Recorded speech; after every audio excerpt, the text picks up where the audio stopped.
ئایا دوعاکردن هەر دەست بەدەستکەیتەوە دەستکەی بە دوعاکردن هەموو شتێک لە ئیسلامدا ئەم یاسا و ئەم ئیسلامە بۆ هەموو شتێک یاسا و پەیڕە و پرۆگرامی خۆی هەیە.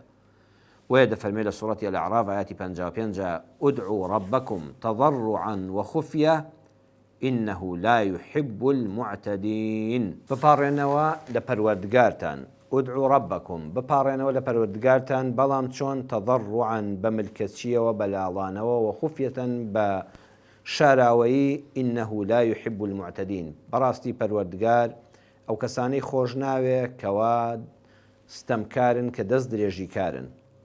جابال لەسەر و شەبە و شەکانی قورئانی پڕبەرەکەت و بەخشش بوەستین. لە مانگی ڕەمەزانە با دوعا زۆر بکەین. لە هەموو کاتێکا پێویستیمان بە دوعاکردنی زۆرە. بە تایبەتی لە مانگی پڕبەرەکەتی ڕەمەزانە دوعای زۆر بکەین. بەڵام دوعاکانمان با بەپێی ئەم ئاەتەی ژمارە 55 سوورەتی ئەلعراف بێ. ادعوا ربكم لە چێ بپاڕێنەوە؟ تەنها لە ئەڵڵا کە چیمانە پەروەردگارمانە.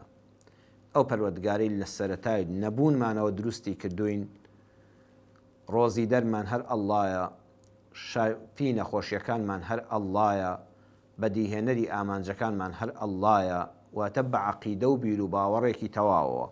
تەنها لەو کەسە بپاڕێەوە کە هەموو شتێکی تۆی بەدەستە. دار و نادیارت، هەناسەیەکت، پارویەک نانت، قومێک ئاوت، دڵخۆشبوونێکت، بەدیهێنانی ئاواتێکت، یەقینت هەبێ ئەگەر هەموو سەرزەوی، ئەگەر هەموو مرۆڤەکان، ئەگەر هەموو عالمی جن، ئەگەر هەموو فریشتەکان هەموویان بیانەوێ هاوکاری تۆ بن، تەنها قومێک ئاو لە قورگت بڕواتە خوارەوە، دڵنیابە بەبێ ویستی ئەڵڵا ناکرێت سوبحانەه وتەعالا.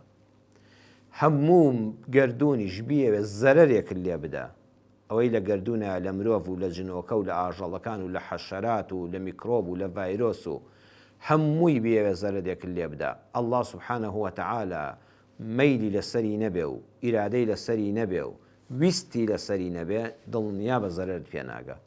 ئەبێ خوای پەروەردگاری خۆمان بەڕێزان ئاوا بناسین.